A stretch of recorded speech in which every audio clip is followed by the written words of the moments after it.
All right, today we're diving into a topic that is absolutely crucial for Canada's future: economic reconciliation. We're going to break down what it really is, why it matters so much, and most importantly, what the path forward actually looks like. So let's get right into it. Okay, let's start with a number. A big one. $100 billion. What do you think that is? A cost? A debt? Nope. It's actually something way more exciting. This number, believe it or not, represents a massive, massive opportunity. That's right. Some really solid analysis shows that Canada's Indigenous economy is already getting close to and maybe even past $100 billion a year. And that's not some far-off projection. It's happening right now. It's a dynamic, growing part of our national economy, and the potential for everyone is just huge. So what are we really talking about when we say economic reconciliation? The key thing to get is this is a rights-based transformation. This is not about charity. It's not about social programs. It's about a fundamental rewiring of the entire relationship.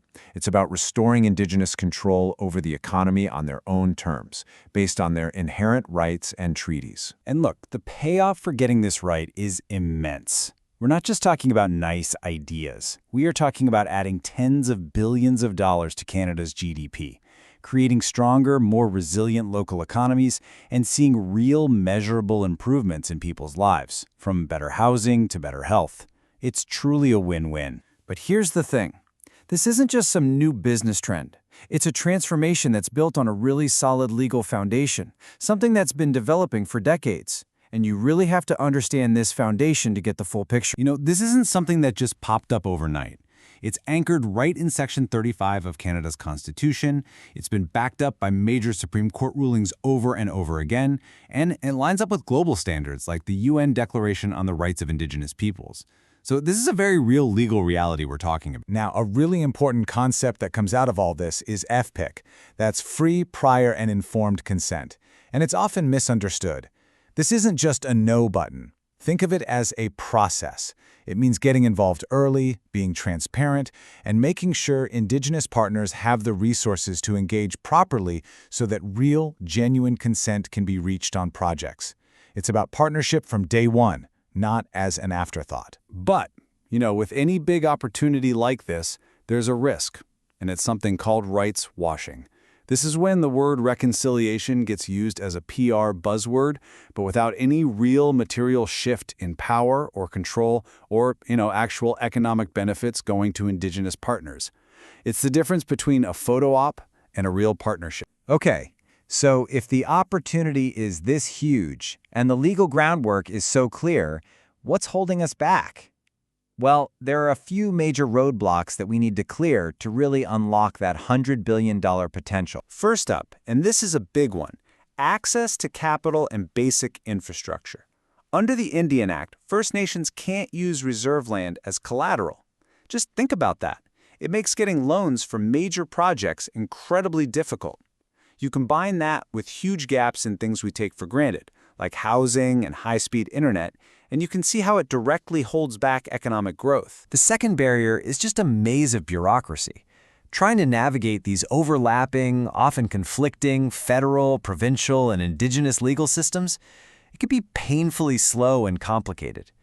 Good projects get stuck, not because they're bad ideas, but because the rules are a mess and Indigenous communities aren't given the resources they need to navigate it all. And finally, you can't hit a target you can't see, right?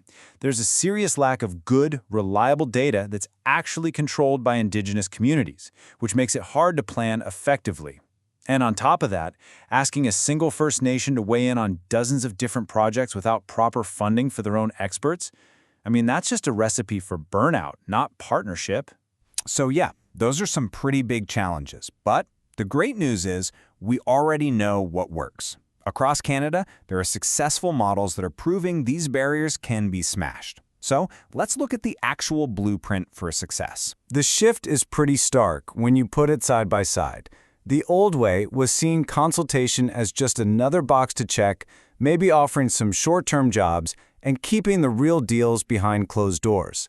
The new model that actually works, it's about sharing decisions from the start, giving Indigenous partners equity ownership for long-term wealth, and building transparent partnerships based on trust. And what's cool is that success isn't just one thing.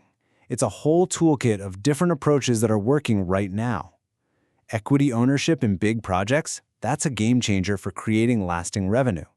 But so is making a real commitment to buying from indigenous businesses, co-owning clean energy projects, and creating indigenous-led financial institutions to fund their own growth. Let's just zoom in on procurement for a sec, because it's a great example. The federal government has set a 5% target for contracts going to indigenous businesses. It's a simple idea, but it's so powerful. You set a clear target, you help suppliers grow so they can meet that demand, you make sure the process for winning contracts is fair, and then you track it all to see how it's going.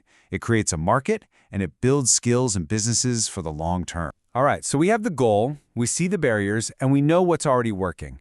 The last piece of the puzzle is the actual game plan, a clear roadmap for turning all these great ideas into reality over the next few years. Well, there's actually a pretty clear timeline laid out. In the short term, like the next year, the big push is to get new loan guarantee programs up and running to help indigenous groups buy into projects and to finally hit that 5% procurement target. In the medium term, it's all about building shared decision-making into how we manage our land and resources.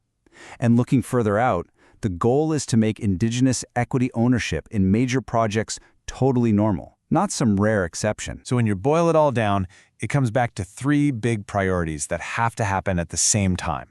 1, change the policy so that indigenous equity ownership is just standard practice. 2, change the practice by buying from indigenous businesses at a huge scale. And 3, build the platform. That's the housing, the broadband, the clean power that makes all the other economic activity possible in the first place. And that really brings us to the whole point. The blueprint is there. From the laws, to the business models that work, to the step-by-step plan. Economic reconciliation isn't some fuzzy feel-good idea. It's an actionable plan to build a richer, fairer Canada for everybody. The only real question left is how quickly are we going to get it done together? Thanks for watching.